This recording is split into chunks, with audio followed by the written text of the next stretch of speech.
أعوذ بالله من الشيطان الرجيم. بسم الله الرحمن الرحيم.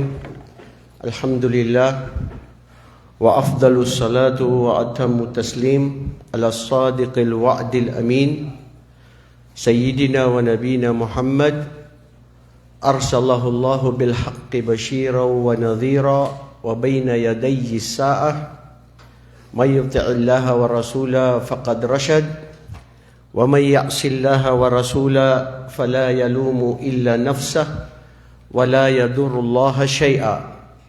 اللهم لك الحمد كله ولك الشكر كله دائما وأبدا. اللهم بارك لنا في هذا اللقاء واغفر لنا وتب علينا ولوالدينا ولسائر المسلمين. اللهم إننا نسألك علما نافعا. اللهم آمين. Amma ba'd, Assalamualaikum warahmatullahi wabarakatuh. Alhamdulillah, my dear brothers in Islam, I am very glad today, Alhamdulillah, because we are now in the day of Yawmul Jum'ah. This is the day where the best day, according to the hadith of the Prophet Muhammad sallallahu alaihi wasallam, where he said that this is the best day among the 7 days in a week, because this is the day where Prophet Adam was created. This is also the day where Prophet Adam alayhi salatu wasalam was entered into the paradise of Allah, and at the same time, this is also the day when Prophet Adam alayhi salatu wasalam was also took out in the paradise of Allah subhanahu wa ta'ala. And this is also the day that the day of Yawmul Qiyamah will not happen except in the day of Jum'ah. This is the day where our prayers are accepted by Allah subhanahu wa ta'ala. Ang araw ng Jum'ah, tinatanggap ng Allah ang ating mga panalangin, lalong-lalo na sa mga oras na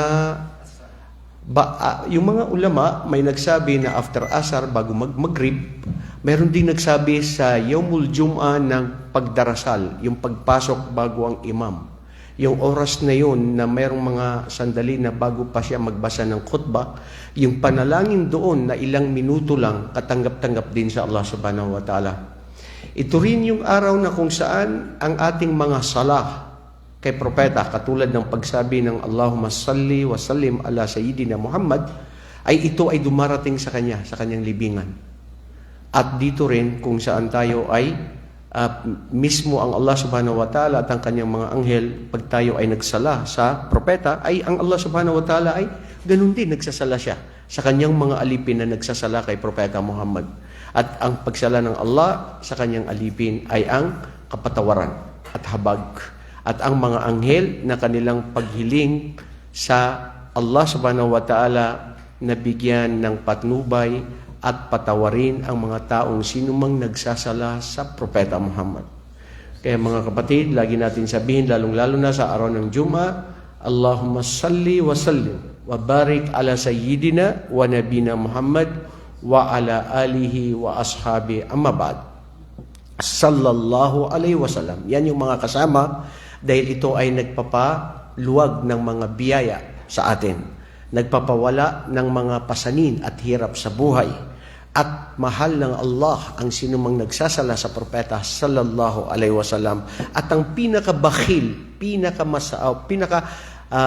kuripot sa tao na siya ay narinig niya ang pangalan ni propeta sallallahu alaihi wasallam haythu annahu qala man abkhalu nas faqala an-nabiy sallallahu alaihi wasallam alladhi dhukirtu fi wa lam yusalli alayya. Siya yung tao na nabanggit man ang pangalan ko at hindi man lang siya nagbigay pugay o nagsabi ng sallallahu alaihi wasallam o Allahumma salli ala Muhammad. Mga kapatid, alhamdulillah, muli tayo ay nandito sa mga ganitong pagkakataon na nagpupulong-pulong, nagkakatagpo para lang sa Allah subhanahu wa ta'ala, para patibayin natin, palakasin natin ang ating pananampalataya. Alhamdulillah, ngayong araw actually ay ang ating tatalakayin ay tungkol doon sa pagpapatuloy sa ipang-anim, pang-lima, pang-anim na taon sa hijrah ni Propeta. Ngayon, dapat tayo ay dadako sa pang-7 o pang-8 na taon sa hijrah ni Propeta Muhammad hanggang matapos natin ito sa ika-12 na dito na yung pamamaalam ni Propeta Muhammad sallallahu alaihi wasallam. Ngunit sa mga araw na ito ay gusto kong samantalahin na ito nga dapat natin tatalakayin ay yung patungkol sa Ghazwatul Mu'atta. Nangyari ito at saka yung Fathul Makkah sa ika-8 ng Hijrah at inshallah tutuloy-tuloy natin yan hanggang matapos natin ang sira ni Propeta Muhammad sallallahu alaihi wasallam. Lianna akhi Abdul Shakur qad bada'na huna min qissatil anbiya wa hadha hawali 6 أو 7 أشهر min bidayat qissat Adam alayhi salatu wasalam ila Muhammad alayhi afdalu salatu wasalam. Hindi ba mga kapatid? Yung kwento ng lahat ng mga propeta na simulan natin kay Adan at ngayon ay pahuli na si Propeta Muhammad. Ilang propeta sila? 25. Napakadalihing 25. Sino ang kaya niyang sabihin na yung 25 na mga propeta na yan? Itaas ang kamay. Sino? Bro, 25 na mga propeta. Fuad, sinimulan natin ang kwento kay Adan hanggang ngayon kay Propeta Muhammad alayhi salatu wasalam. Pero minsan, kayo na mahilig dyan kayo na mga marites, dyan sa Facebook na yan, nakikita nyo dyan yung kanta na tungkol sa mga anbiya, na kanta ng mga Indonesia, malayo yun. Pero ang ganda yung kanta na yun kasi nagpapaano ng puso. At sinabayan ko yung bata na kumakanta at na-memorize ko na rin sa araw na yun.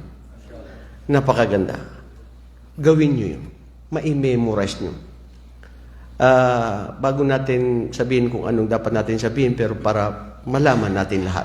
Tingnan nyo, sana tama pa yung pagbilang ko. Bilangin natin. Adam, Idris, Nuh, Hud, Saleh, Ibrahim, Lut, Ismail, Ishaq, Yaqub, Yusuf, Ayyub, Shu'aib, Musa, Harun, Zulkifli, Daud, Sulaiman, Ilyas, Rasulullah. Tumbok, bro, mashallah, 25 prophets of Allah. Alhamdulillah, I made it. Na-memorize ko siya, Ismail. Kung nakayanan ko, kakayanin mo rin yun, bro. Oo, kakayanin yan.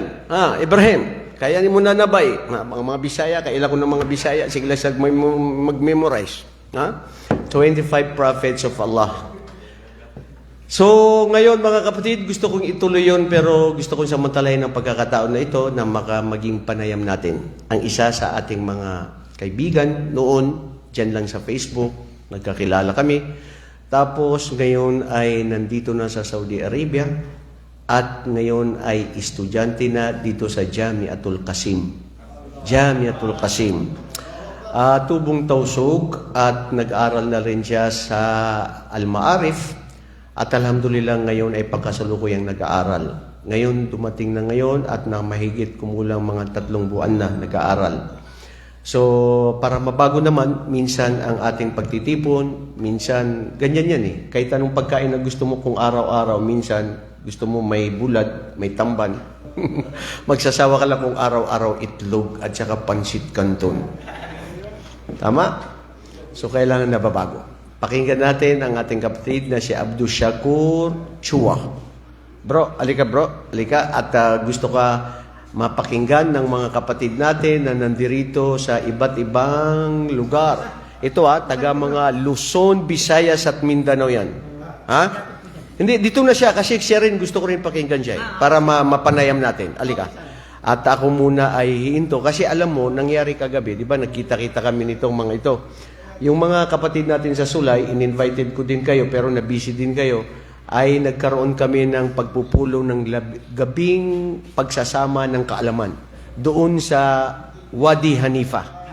Okay, so doon sa Wadi Hanifa, nung nangyari yun, umuwi na kami alas 2, yung iba hanggang Fajr.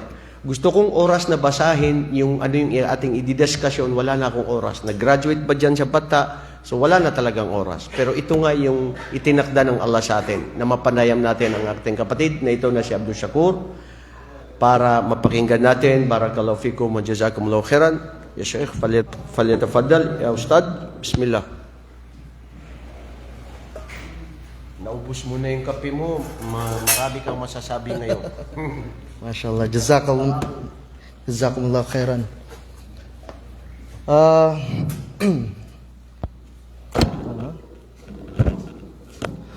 Bismillah walhamdulillah wassalatu wassalamu ala rasulillah wa ala alihi wa sahbihi wa man wala. Assalamualaikum warahmatullahi wabarakatuh. Una, nagpapasalamat tayo kay Allah subhanahu wa ta'ala dahil sa pinagkaloob na pagkakataon para sa atin. Sapagkat bihira itong pagkakataon na ito at hindi rin natin inaasahan na magkikita-kita tayo. Katulad kanina, may lumapit sa akin, sabi niya hindi niya akalain na dito pa kami magkikita sa Saudi Arabia kasi syempre sa Facebook lang na napapanood. So yun, alhamdulillah, at na-meet ko rin si Sheikh at kayo rin, isang malaking karangalan po sa akin na magkasama-sama tayo para kay Allah subhanahu wa ta'ala. So, ang gusto ko lang ipunto dito mga kapatid, lecture ko to kagabi pero naputol. Ang gusto kong ipunto sa bawat isa sa atin, kung gaano ba kalaki yung awa, yung habag, yung rahma sa atin ni Allah subhanahu wa ta'ala bilang isang nananampalataya. Alam niyo mga kapatid, si Allah ta'ala, inna Allah ta'ala la yadhlimu mithqala dharrah. Katotohanan si Allah, hindi niya dadayain ang kahit na sino sa kanyang alipin, sa kanyang mga gawain o sa kanyang pananampalataya. Hindi ka dadayain ni Allah Ta'ala sa kung anong meron ka ngayon, anong ginagawa mo ngayon, lahat ng yan ay matutunghayan mo sa araw ng paghukom. At walang ibang maggagawad ng gantimpala niyan, kapatid. Walang ibang magagawad ng gantimpala niyan kundi si Allah subhanahu wa ta'ala, ni kamalihi wa adlihi, sa kanyang pagiging makatarungan. Ganon si Allah subhanahu wa ta'ala. Kaya nga sinabi ni Allah ta'ala sa marangal na Quran, anong sabi niya? فَمَنْ يَعْمَلْ مِثْقَالَ ذَرَّةٍ خَيْرًا يَرَهُ. Sino man daw ika ang gumawa ng katiting lang. Katiting lang ha kapatid. Kaunti lang nakabutihan sa araw ng paghukom, ipapakita sa iyo ni Allah subhanahu wa ta'ala. Kahit kasing liit pa yan ng binhil ng mustasa, kahit kasing liit pa yan ng butil ng bigas, ito ay matutunghayan mo sa araw ng muling pagkabuhay. Kaya nga sinabi ni Propeta Muhammad sallallahu alaihi wasallam, wag daw natin ikang maliitin ang isang gawain, la tahkiranna minal ma'rufi shay'an walau antal ka, hanggang sa dulo ng hadith, wag nating maliitin ang isang gawain kahit pagngiti lang sa kapatid natin. Tingnan nyo pagngiti. Kung bakit ginamit yung salitang pagngiti, sapagkat ito'y napakagaan dalhin at napakadaling gawin. Pero binigyan pa rin diin ni Propeta Muhammad sallallahu alaihi wasallam, ano pa kaya yung iba nating mga gawain. Wala yadlimu rabbuka ahada. At hindi kailanman dadayain ni Allah Ta'ala ang kahit na sino sa kanyang mga alipin. Bagkus yung mga taong nanumbalik kay Allah Subhanahu wa Ta'ala, yung mga taong humingi ng tawad kay Allah Ta'ala, sinabi ni Allah Subhanahu wa Ta'ala, Ya ayyuhalladhina amanu. Sino yun? Tayo yun. O kayong mga nananampalataya, mga nagsasambit ng syahada, mga nag-aangkin sa kanilang sarili na sila'y mga Muslim. Anong sabi ni Allah Ta'ala? Tubu ilallahi taubatan nasuha. Magbalik loob kayo kay Allah Subhanahu wa Ta'ala ng tinatawag na taubatan nasuha. Ano yung taubatan nasuha? Ito yung tapat na pagbabalik loob kay Allah Subhanahu wa Ta'ala. At meron itong mga kondisyon.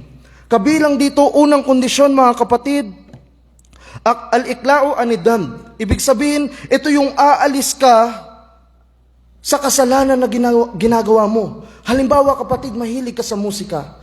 At yung hilig mo sa musika, iiwan mo yun at papalitan mo yun ng salita ni Allah Ta'ala. Na para kang An-nadam o nadama na tinatawag, ito yung nagsisisi ka. Dapat nagsisisi ka sa bagay na ginawa mo. At dito na papasok yung pangatlo, na dapat sigurado ka na kailanman hindi mo nababalikan yung bagay na ginawa mo. Kaya mga kapatid, maliit o malaking kasalanan, humingi tayo ng tawad kay Allah subhanahu wa ta'ala. Dahil si Allah ta'ala ang gusto niya, yung palagi ang humihingi ng tawad sa Kanya.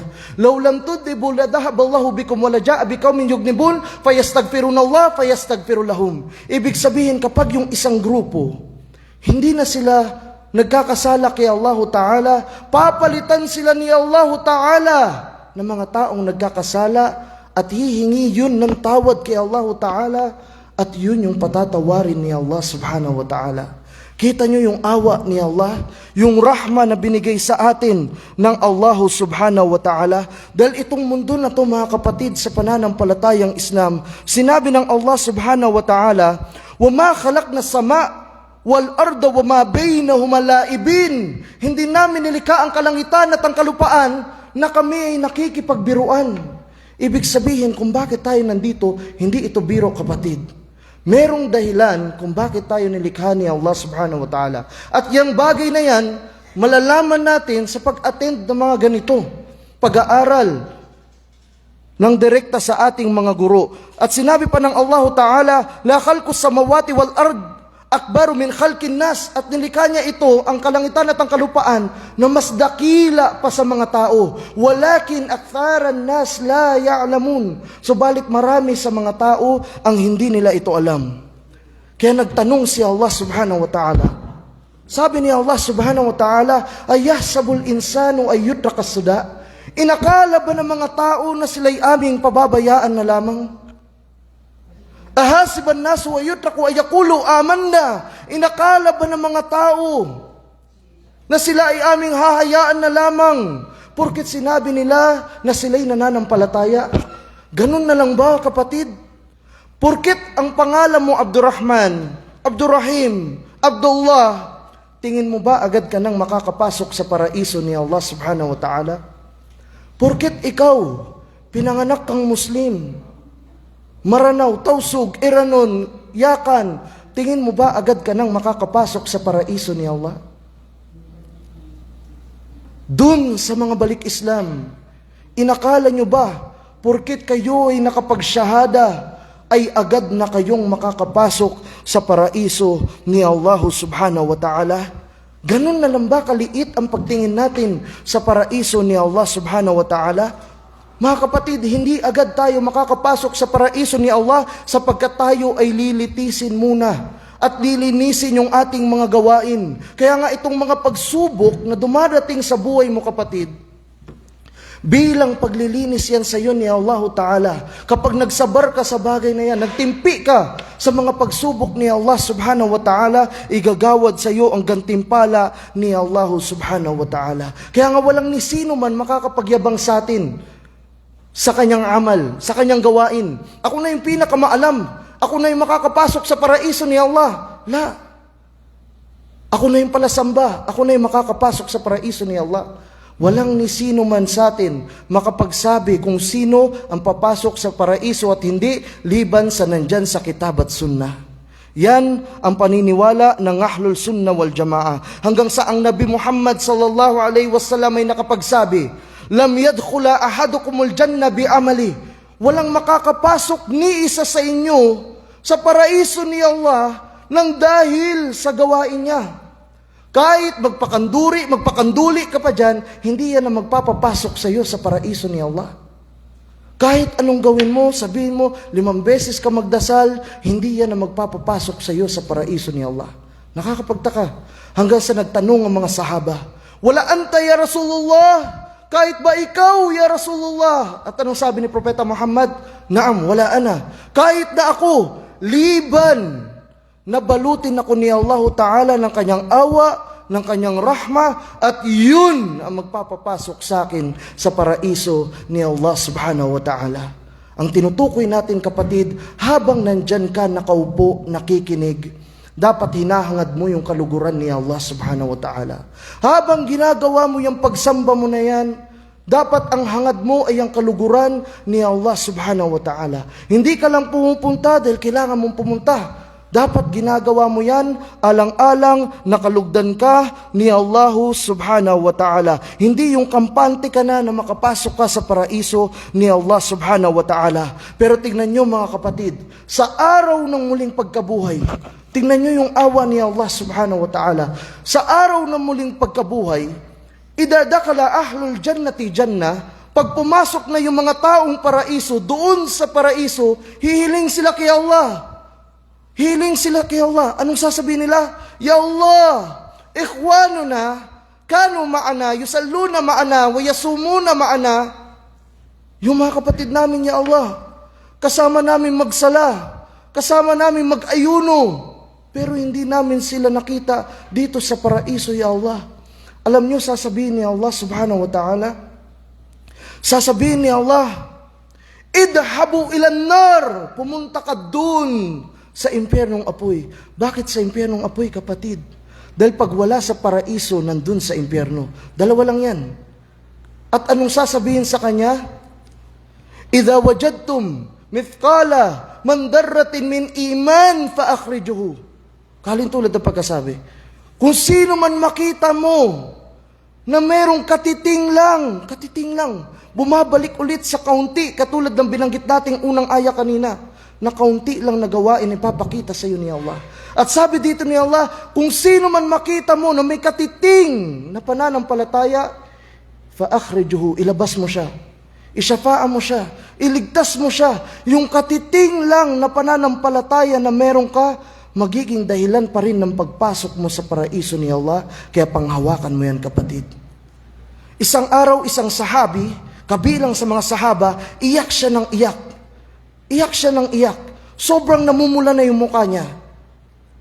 Hanggang sa tinanong sila, bakit ka umiyak? Limada tabki? Kaino to?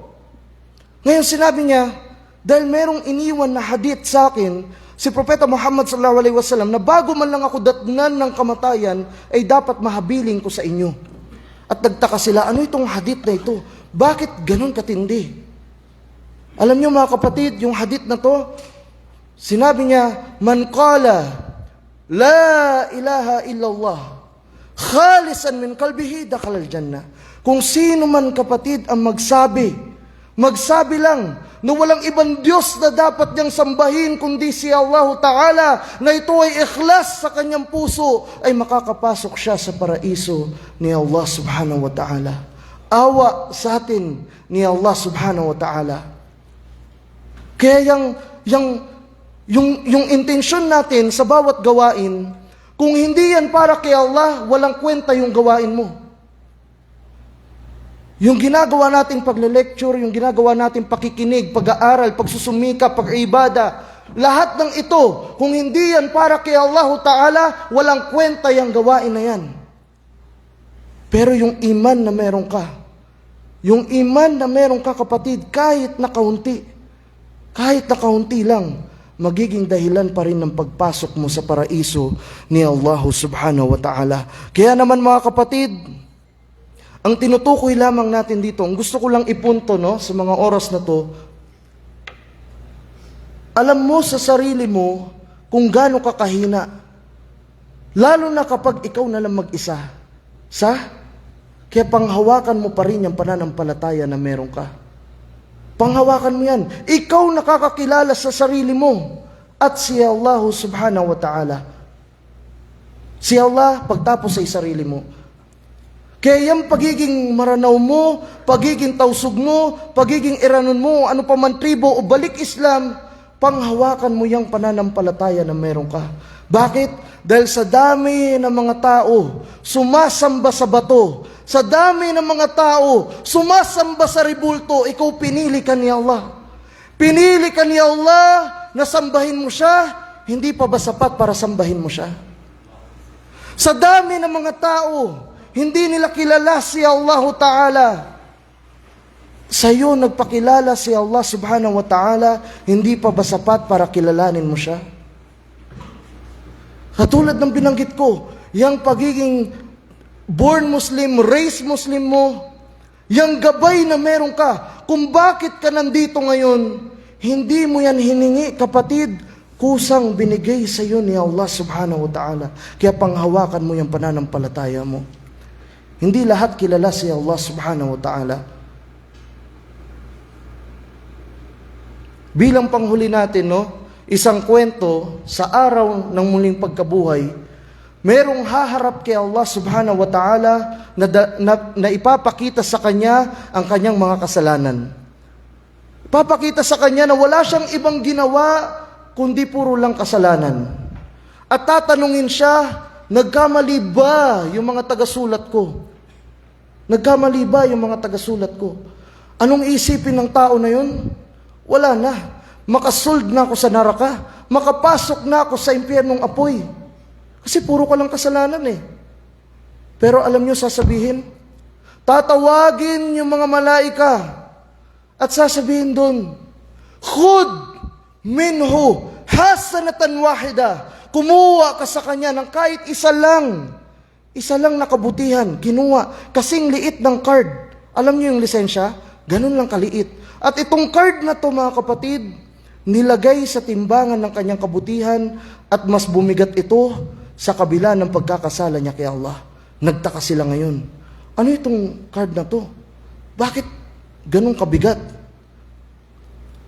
At sasabihin, undur ilayha, tignan nyo kung anong nakalagay doon sa card na yun. Yung card na yun, na naging dahilan bumigat ang kanyang kabutihan sa kabila ng kanyang pagkakasala kay Allah subhanahu wa ta'ala, kasing liit lang ng lisensya. Ang nakalagay doon, kapatid, walang iba kundi kalima, la ilaha illallah. Yung pagsaksi mo na walang ibang Diyos na dapat sambahin kundi si Allah subhanahu wa ta'ala. Kaya mga kapatid, hilingin natin kay Allah subhanahu wa ta'ala, nawa tayo ay manatili sa gabay na ito sa pagsamba kay Allah subhanahu wa ta'ala, at dalangin natin kay Allah na dumami pa ang ating kaalaman at maisabuhay natin ang ating mga kaalaman at maiparating natin sa iba at humaba ang pagtitimpi natin sa landas ni Allah subhanahu wa ta'ala. At yun lamang mga kapatid, wa ilahuna. Assalamualaikum warahmatullahi wabarakatuh. Takbir!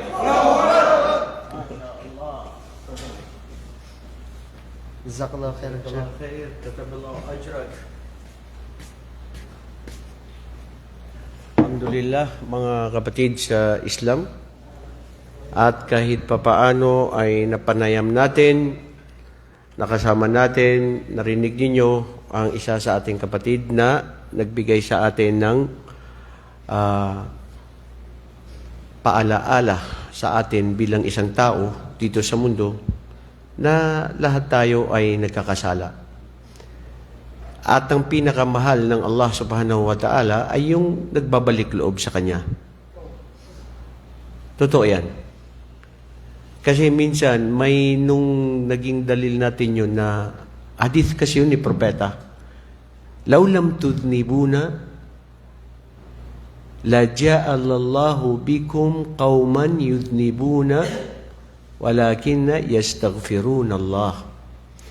Kung titunghayan naman natin yon at iisipin mo, sabihin mo sa sarili mo, so okay lang pala magkasala. Kasi sa hadith na sinabi ni Propeta, kung kayo ay hindi magkasala ng mga tao o pamayanan, papalitan kayo ng Allah ng mga pamayanan na nagkakasala pero nagbabalik loob. So ikaw na nakikinig o balik Islam o anong tribo mo, sabihin mo o sa akala mo, mafi muskila. Sawi kida-kida, mafi shida. Kasi pwede rin naman daw pala. Oh, ano ngayon ang masasabi mo, kapatid na Khalid? Kailangan ba tayong magkasala? Kasi, di ba Muhammad, kung isipin mo, pwede naman pala eh. Kasi kung hindi tayo magkasala, papalitan tayo. Baka mapalitan tayo. So, kawawa ka na pala. Kapatid na Khalid, di ba?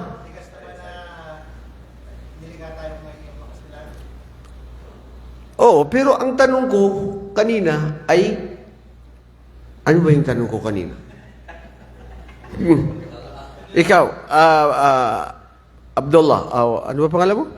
Fahad. Saan si Abdullah? Si Brother Abdullah, wala dito? Oh, Abdullah, mashallah, yung kape mo matabang ng konti pero masarap. Mashallah. Fahad, ano yung tanong ko kanina? Hindi ba tayo magkasala? Yun ba yung tanong ko? Parang hindi yun ah. Ang tanong ko, hindi, ang tanong ko, okay lang na sige, magkasala-sala kasi kung hindi, papalitan ka eh. Oh, di ba? Oh, anong sagot mo? Okay lang. Mafi muskila. Sawi kulo siya eh. Ha? Okay lang, kasi para baka mapalitan ka. Ha? Bro, ano? Muhammad, okay lang. Lagot kayo dyan sa mga iba, hindi papayag yan. Ha? Ismail, ano sa'yo? Okay lang. Oh, parang hindi daw. Ikaw, Muhammad, peligro ang kinabuhi mo. Ha? Okay lang daw, pero kay Ismail, hindi okay. O saan talagang okay? Okay siya o hindi? Anong masasabi mo doon, Ismail? Hindi mo maiwasan. Tukso, layuan mo ako, pero lumalapit na si Tukso. Nandyan na mismo. Huwag sadyain. Maganda yun Sounds different. Huwag sadyain. Paano? Minsan sinasadya talaga. Di ba? Mayroon bang nagkakasala na hindi niya sinasadya? Meron. At meron ding sinasadya. Gustong-gusto. O saan tayo? Mga Muslim, kailangan natin to. Akida. Kasama ito sa akida na pananampalataya. Anong pananaw? Kasi may mga ibang mga firqa na nagsasabi ng mga kamusliman, katulad ng mga Jahmiya, na sinasabi nila na maski magkasala ka, okay lang yan, at ikaw ay tatanggapin sa paraiso kahit anong uri ng kasalanan. Mayroon din naman na nagsasabi na sabi nila, pag ikaw ay nagkasala, ay hindi ka natatanggapin sa paraiso. Sarado na sa iyo ang paraiso. O di ba? O ano sa iyo, kapatid na Ismail? Di ba rin magkasala na pagkakasalang hindi tayo makalalabas sa pananampalataya isla tulad ng maliliit na kasalanan na kaya patawarin ng Allah, huwag lamang gagawa ng kasalanan na share o pagtatambal sa Allah na hindi na tayo kaya patawarin ng Allah kung aabutan tayo ng kamatayan. Na nasa sitwasyon ng kasalanan man. Punto, sabi mo, ay okay lang magkasala, pero ano sinabi mo? Ayun. Babut tawbah. Ibig sabihin, bro, nandyan pa rin yung pagbabalik loob sa Allah subhanahu wa ta'ala. Kasi sabi nga ng mga pantas, kung hindi nga tayo magkasala, nasaan yung isa sa mga pangalan o katangian ng Allah ang habag at awa? Hindi ba? So, parang hindi mo makukumpleto. Kasi may mga tao din na nagsasabi na hindi ka na patatawarin ng Allah. Oo, hindi ka patatawarin sa oras na nagtambal ka sa Allah at sa oras na yun ay nadatnan ka ng kamatayan. Pero habang buhay pa tayo mga kapatid, habang nandyan pa tayo na humihinga na may tamang pag-iisip, ang pintuan ng Allah subhanahu wa ta'ala ay hindi kailanman yan magsasara sa magbabalik loob. Kaya never tayong mag-judge sa kahit sino sa atin na makita mo na ito ngayon ang kanyang sitwasyon na siya ay tao na sa impyerno. Hindi na siya patatawarin sa kanyang kasalanan. Dahil mas mahal ng Allah subhanahu wa ta'ala. Minsan ito, hindi ko ito makalimutan, kinukwento ng ustad namin. Dalawang magkaibigan. Ang magkaibigan dapat nagpapaalalahanan yan. ng kabutihan, dapat kabutihan. Kung may kasamaan, dapat iwasan yun. Yung kaibigan niya, sabi niya, bro, tigilan mo yung ginagawa mo. Haram yan. Tinanggap ng kanyang kaibigan. Pangalawang beses sinabihan niya, haram yung ginagawa mo, hindi ka patatawarin ng Allah. Pangatlo, hanggat sinabi niya, kafir ka na, hindi ka na patatawarin ng Allah.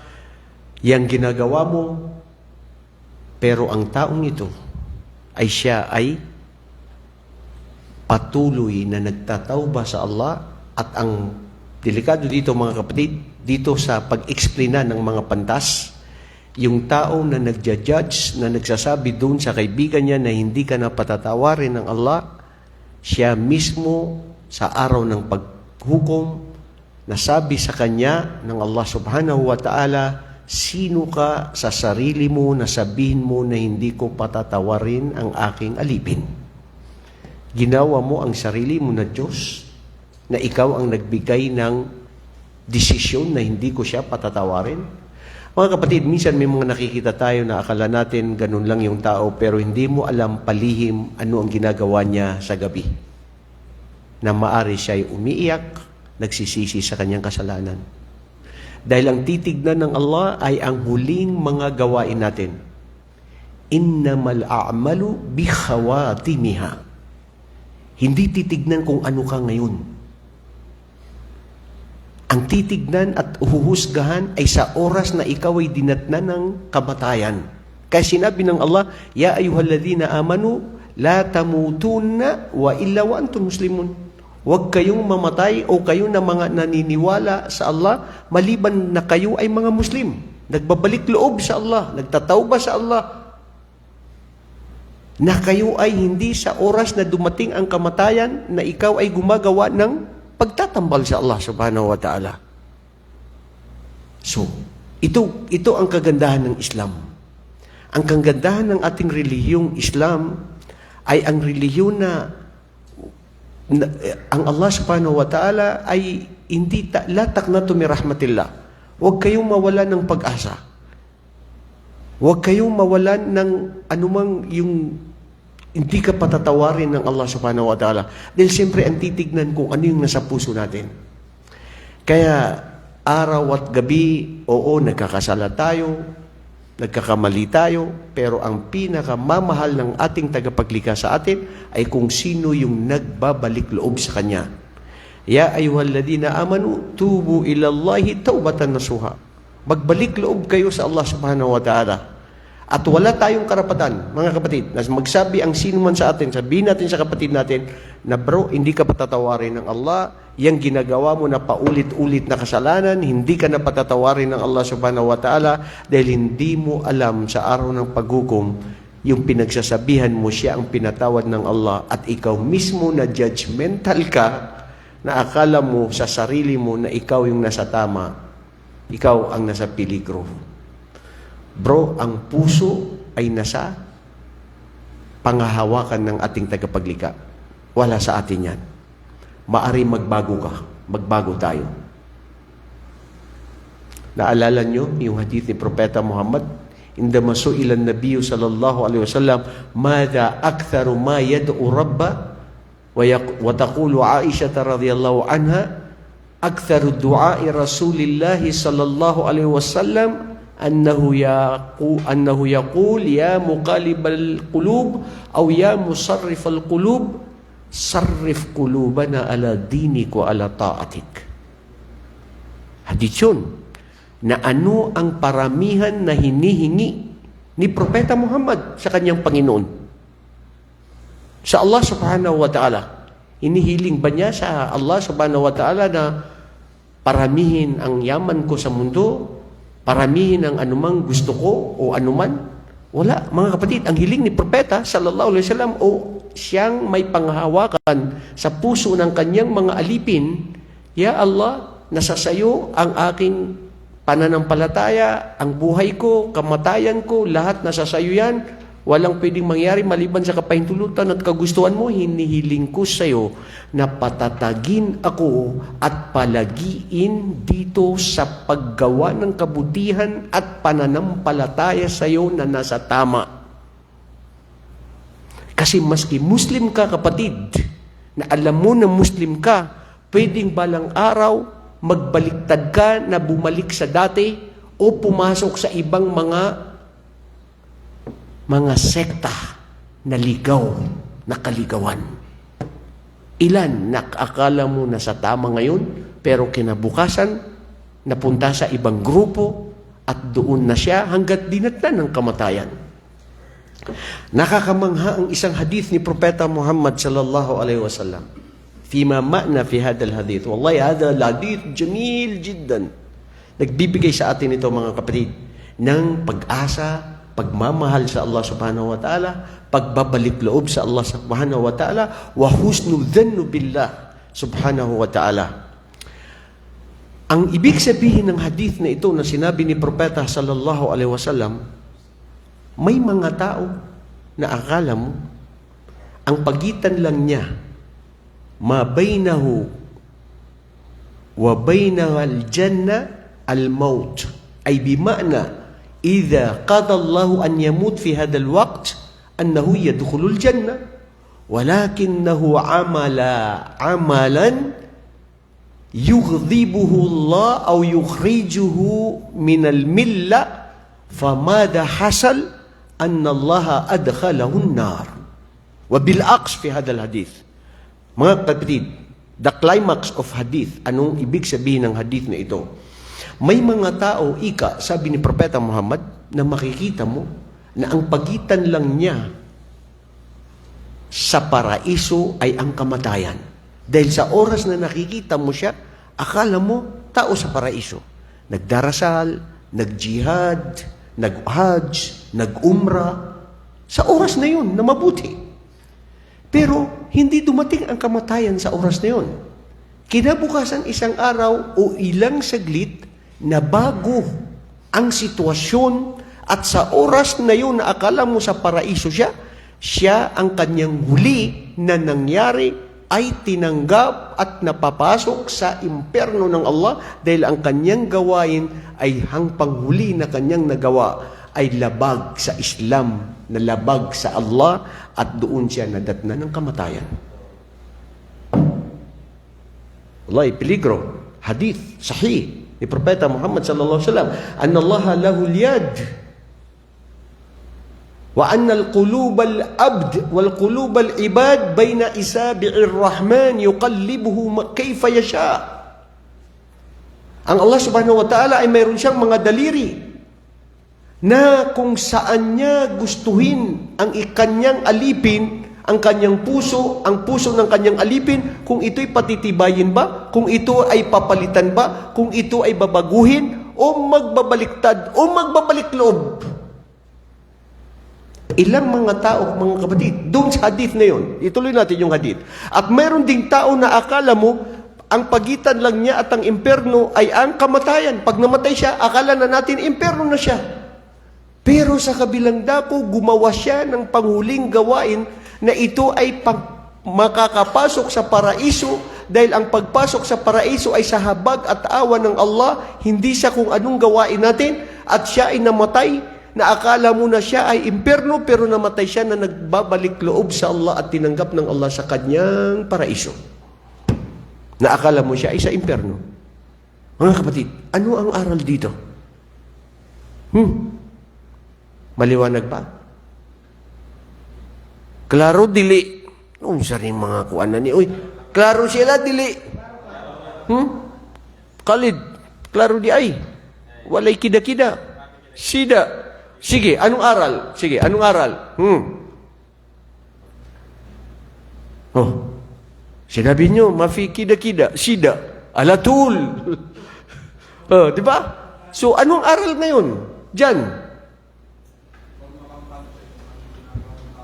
Masya Allah, magandang aral yan, bro. Huwag kampante. Huwag umasa. Ano? Innamal a'malu binniyat. Masya Allah. Very good. Yawma la yanfa'u malun wala banun illa man atallaha biqalbin salim. Araw ng paghukom na kung saan hindi makakapagbigay sa kanya ng benepisyo ang yaman at ang kanyang mga anak, maliban kung sino ang darating na may tunay na busilak na puso na totoo na ang kanyang buhay ay kanyang itinaya at ginawa ang lahat ng kabutihan para sa Allah subhanahu wa ta'ala. Mga kapatid, bottom line doon, ang ating pananampalataya ay hindi permanente. Tama? Yazid wa yanqus. لماذا؟ لأن عندما عرف العلماء ما هو الإيمان يقولون الإيمان هو اعتقاد، هو قول باللسان واعتقاد بالقلب وعمل بالجوارح ويزيد وينقص. يزيد وينقص، يزيد بالطاعة وينقص بالمعصية. Ang pananampalataya ay kung ano ang sinasabi ng dila na totoo na galing sa puso. Kasi may mga tao na nagsasalita na wala sa dila. Nagsasalita, wala sa dila. May mga tao, ano ba yung kape mo na hindi siya umipik yata dito, kapatid na Abdullah? Hindi mo kasi siya pinalagyan ng maraming ng kape ba? May mga nagsasalita na wala sa puso. Sa Quran yan. Yaquluna fi alsinatihim ma laysa fi qulubihim. Nagsasalita, nagmumutawi sa kanilang mga dila, sabi ng Allah, pero sa kanilang mga puso, wala sa kanilang puso. So, ang totoong pananampalataya, ang totoong salita na nasa puso. May salita na wala sa puso. Bas kalam, girgir, katir, mafi shay, mafi faida. Alam mo yun? Ang iman, pananampalataya sa Allah, it should be also in the heart, not only by words. Pero hindi lang yan. May mga tao na sinasabing hindi lang words, hindi lang puso, fuad, li, istani, istalit. Lazim mawjud inta fi amal syugul. Muslim lazim syugul, mafi kaslan. Ang Muslim may gawa, may kilos. Hindi yung nakaupo lang at umaasa na anong darating. Hahanapin mo. Ang Islam pinag-uutos gumawa ng mabuti. Ya ayuhan nas, if'alul khaira la'allakum tuflihun. O kayong mga mananampalataya, gumawa ng maraming kabutihan. Nang sa gayon, kayo ay mapasama at mapabilang sa mga taong tunay na matagumpay. Gawa.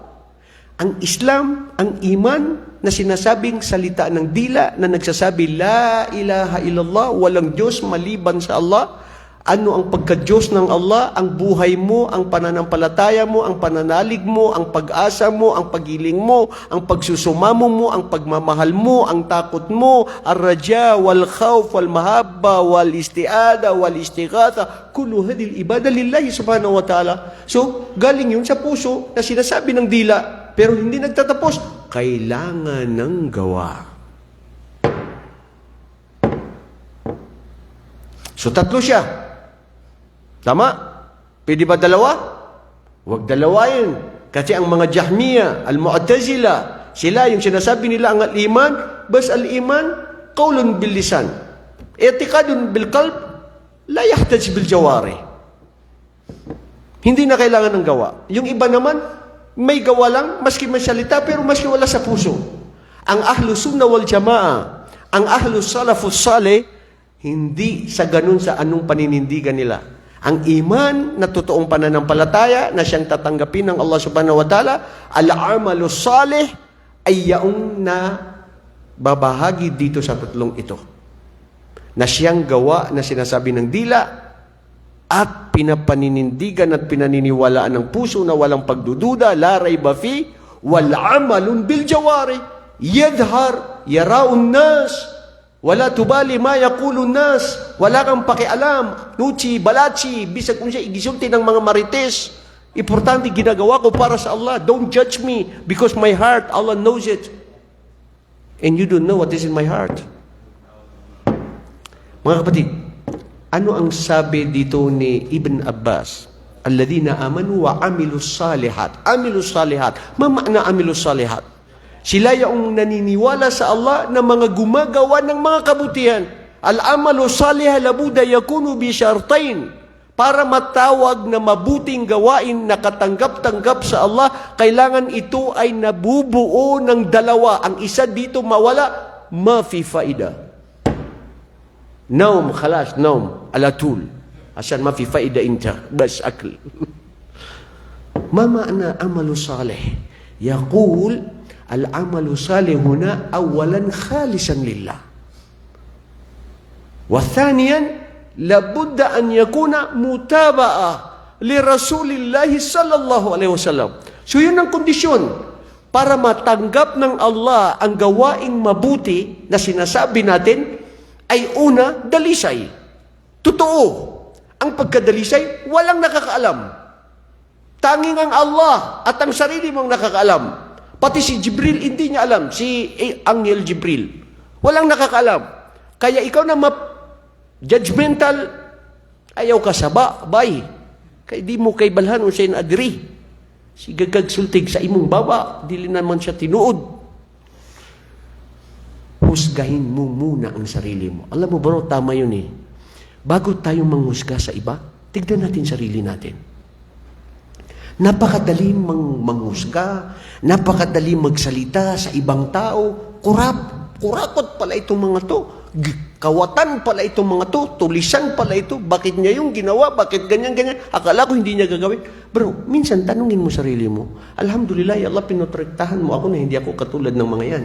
Pero ano kaya kung mabigyan ako ng sitwasyon na oportunidad na ako ang nandoon?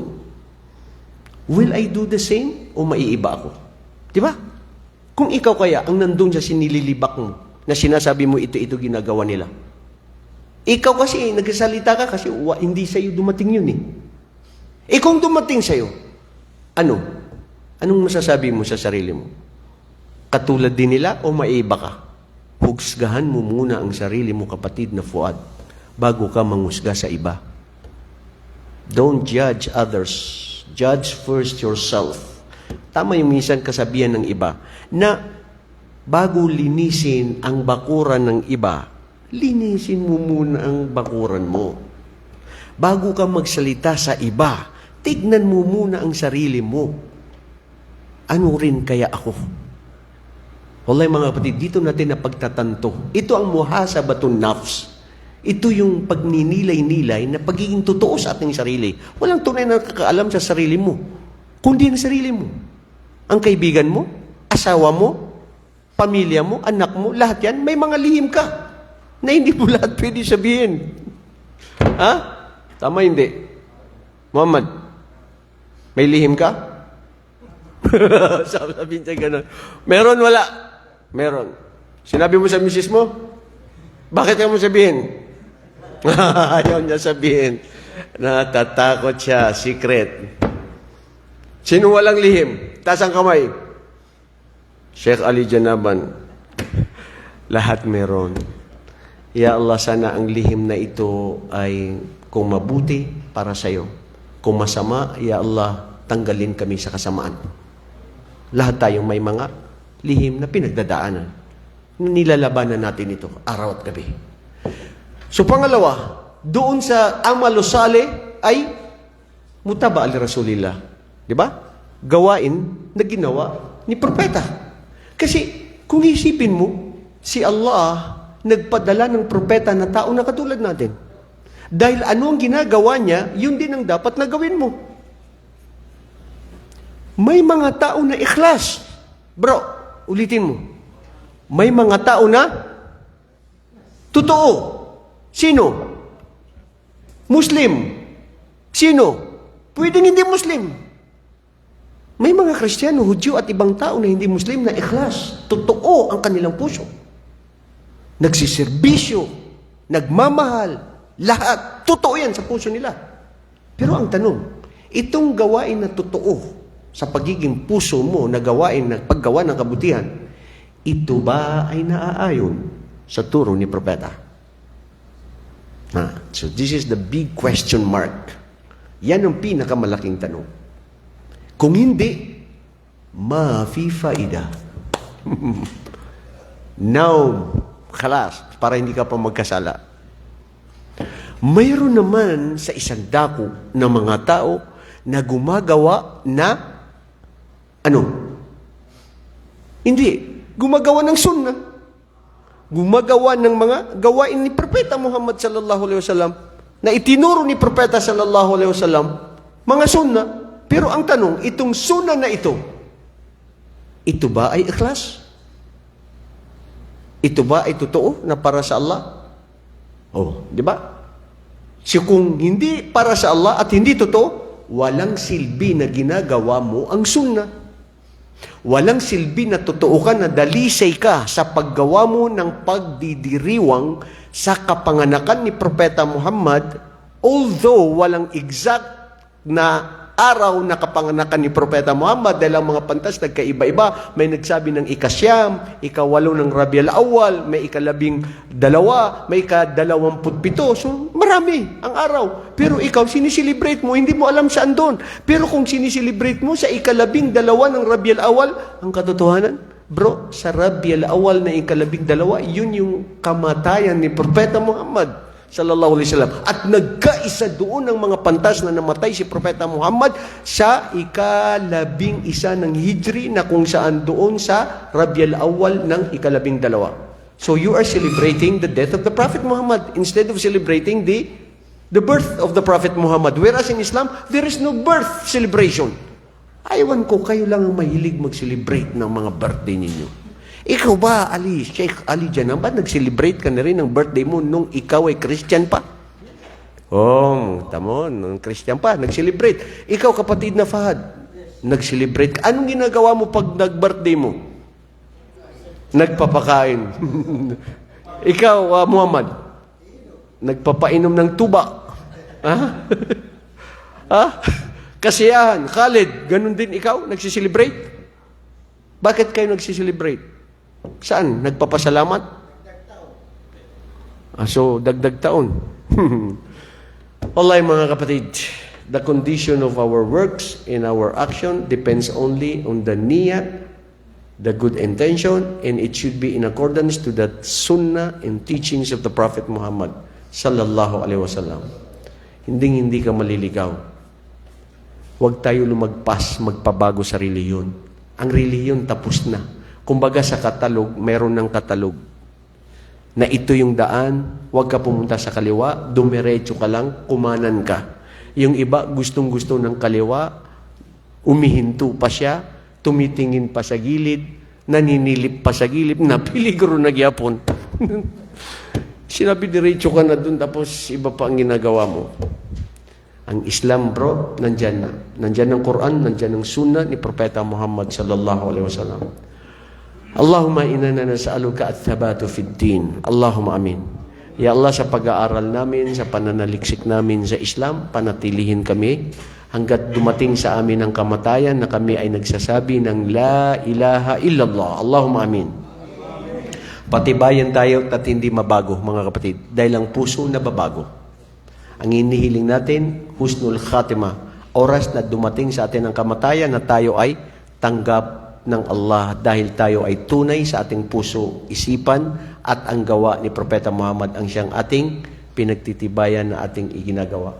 Hanggang sa muli, inshallah, sa susunod na linggo ay kukwento natin yung ika-7, 8 na naganap sa talambuhay ni Propeta Muhammad sallallahu alaihi wasallam.